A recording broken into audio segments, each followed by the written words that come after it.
Vamos passar agora para a análise de um outro princípio fundamental. Na verdade, a dignidade da pessoa humana não possui princípios decorrentes. É um princípio puro, informador da ordem jurídica e da ordem constitucional.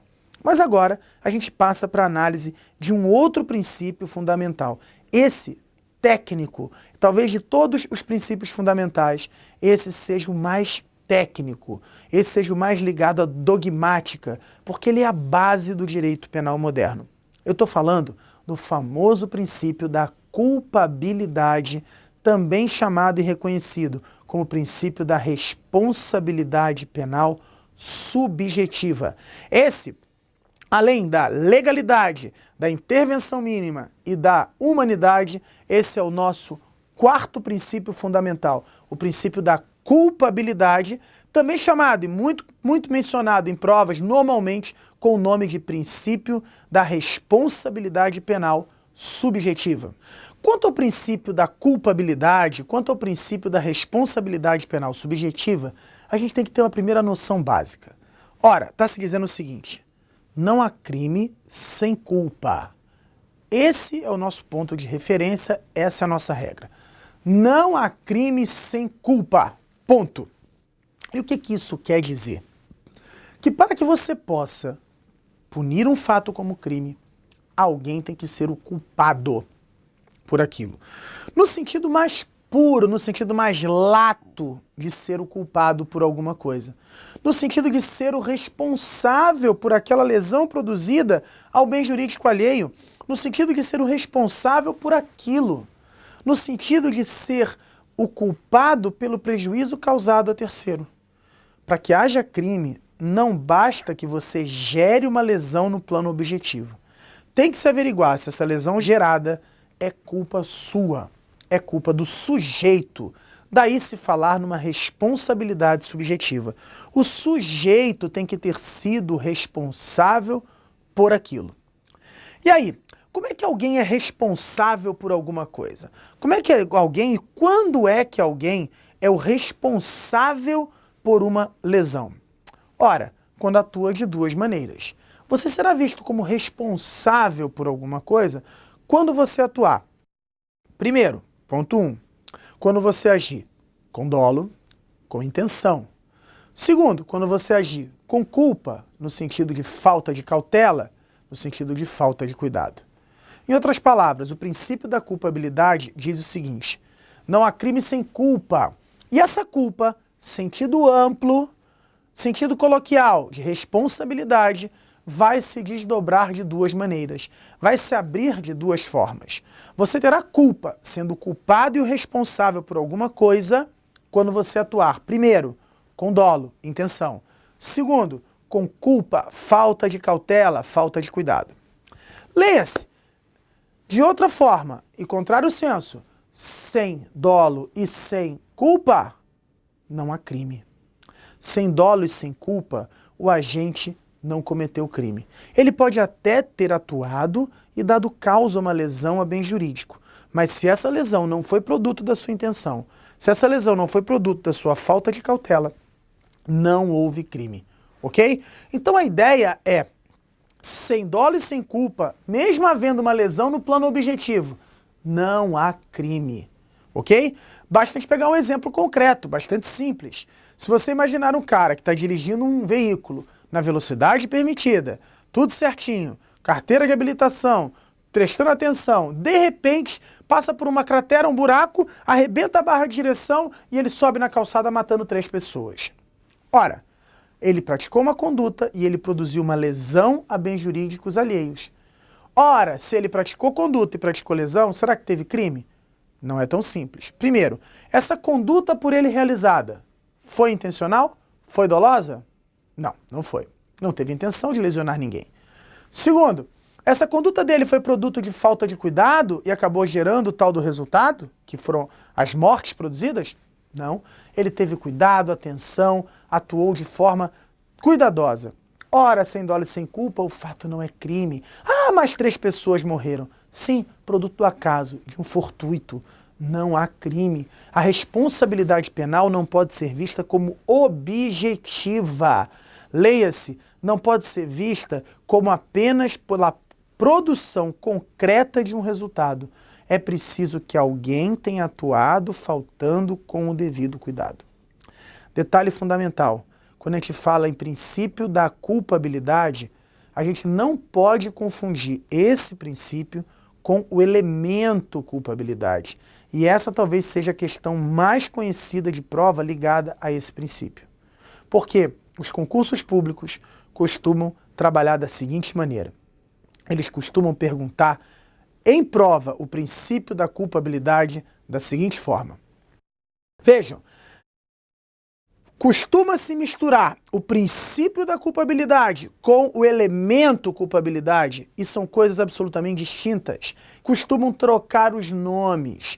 Por quê? Quando se fala em princípio da culpabilidade, está se falando de uma conduta praticada através de dolo ou culpa. Por isso a gente vai, para não confundir mais isso, dividir a palavra na cabeça. O princípio da responsabilidade penal subjetiva é um sinônimo de princípio da culpa-habilidade. A culpa-habilidade significa a habilidade para ter culpa, a habilidade para ser culpado por alguma coisa.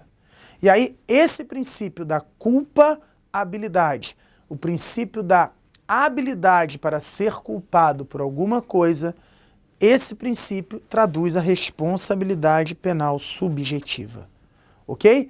O princípio da culpa-habilidade, habilidade para ter culpa. Agora, o elemento culpabilidade é outra coisa. O elemento culpabilidade, que é o terceiro elemento integrante do conceito de crime, junto com o fato típico e ilícito. A culpabilidade aí será sinônimo de reprovação. Será sinônimo da reprovabilidade pessoal, que irá incidir sobre a conduta típica e ilícita, que é necessária para que se fale em crime. Vejam, o princípio é o princípio da culpa-habilidade, habilidade para ser o culpado por alguma coisa. Enquanto o elemento é o elemento culpabilidade, aí não dividam a palavra, dividam no princípio, culpa-habilidade, habilidade para ser o culpado, agindo com dolo, agindo com culpa, agindo com intenção, agindo com falta de cuidado.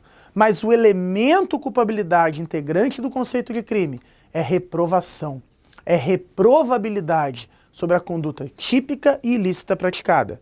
Agora, o mais interessante da história é que falar em culpabilidade como elemento do crime, sinônimo de reprovabilidade pessoal, também nos dá uma diferença importantíssima. A culpabilidade, formada pelo dolo e a culpa na hora da conduta do agente... Peraí, calma. Não é a culpabilidade que é formada pelo dolo e pela culpa. É o princípio da culpabilidade. Porque dentro da nossa realidade, que é finalista, se descobriu o seguinte: a conduta humana é sempre caracterizada por uma finalidade. Então, o meu movimento corporal voluntário de apertar um gatilho vira matar se eu apertar o gatilho com intenção de matar. Porque esse mesmo movimento corporal voluntário de apertar gatilho vira lesionar se eu apertar o gatilho com intenção de lesionar.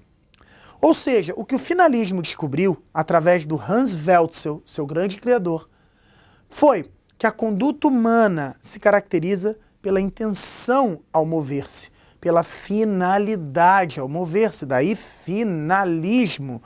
Diferente do chamado causalismo, que dizia assim, olha, o meu movimento corporal voluntário de apertar gatilho vira matar, homicídio, se eu causar a morte.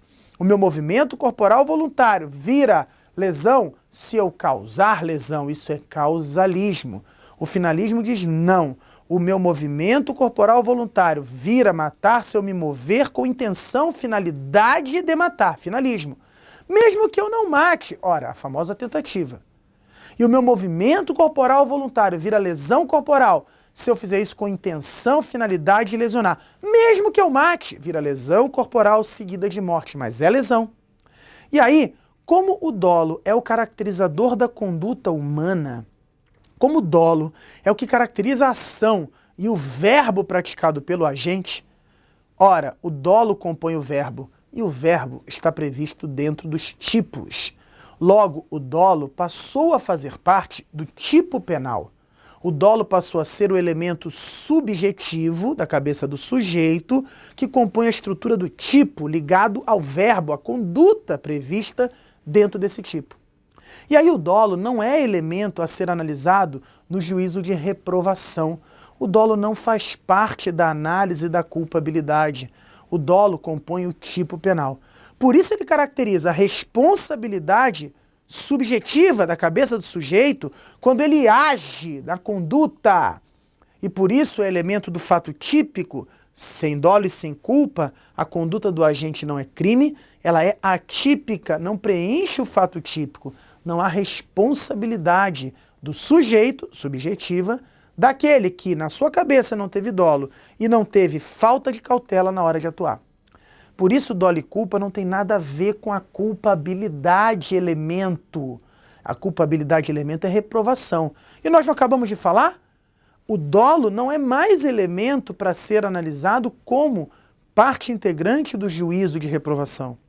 O dolo, ele é um elemento que caracteriza a conduta humana e, por isso, o tipo penal realizado através daquele verbo. E por isso, o dolo e a culpa traduzem o princípio da culpabilidade. Da culpa, a habilidade. A habilidade para ter culpa por alguma coisa. Por isso, quando se fala em dolo e culpa, não se fala em reprovabilidade.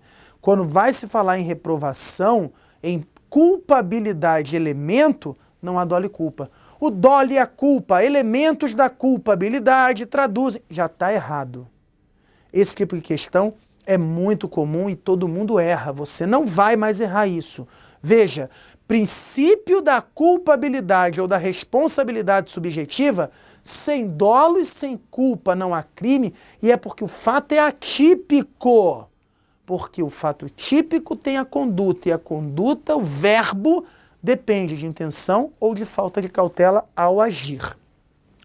Quando a questão de prova vier falando em a culpabilidade, ponto, está falando do elemento integrante do conceito de crime, sinônimo de reprovação, reprovabilidade. E essa reprovabilidade, reprovar mais ou menos o que o agente fez, não tem nada a ver com o seu dolo. O seu dolo caracterizou o tipo penal que ele praticou, o verbo que ele realizou e a responsabilidade que ele vai ter. Agora, reprovar mais ou menos, com uma pena maior ou menor, não tem nada a ver com a análise do dolo. Por isso, repito, frisem isso bem na cabeça de vocês. Dolo e culpa não são elementos da culpabilidade, ok? Dolo e culpa não são elementos da culpabilidade, mas sim elementos integrantes do fato típico. É isso aí. Elementos integrantes do fato típico. E, portanto, traduzindo, a responsabilidade penal, que é subjetiva do sujeito, e por isso não se confundindo com a culpabilidade, elemento do crime que reprova, que é reprovabilidade. Daí a dica, divida uma palavra. Princípio da culpa, habilidade, conduta típica dolosa ou culposa. Senão não tem crime, não tem responsabilização.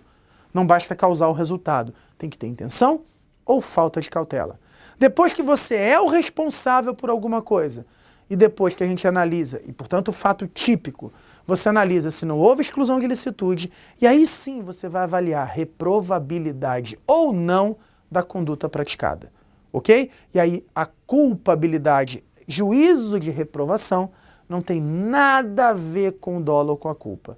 E isso é o que costuma ser trocado em questões de prova, ok? Muito bem. Com isso, conseguimos ver o princípio da culpabilidade ou responsabilidade penal subjetiva. Junto com ele, a diferença fundamental que há para o conceito de culpabilidade, que é elemento integrante do conceito de crime, mas é sinônimo de reprovação. Enquanto o princípio da culpa, habilidade, traduz a responsabilidade do sujeito pelo fato praticado, pois a sua conduta típica tem que ter intenção ou falta de cautela. Esse princípio fundamental de direito penal, da responsabilidade penal subjetiva, é a base do direito moderno, é a base da estrutura finalista, a conduta típica com dolo ou culpa. Sem dolo e sem culpa não há crime, sem dolo e sem culpa o fato é atípico, é a base da estrutura do nosso ordenamento, sem se misturar com a culpabilidade, elemento do crime. Ok? Esse princípio ele é tão basilar e tão fundamental que a gente vai deixar ele destacado, sem nenhum princípio decorrente, só traduzindo como que a responsabilidade penal deve ser aplicada. Para o sujeito, por isso subjetiva, de acordo com a sua intenção, com a sua culpa, a sua responsabilização depende disso.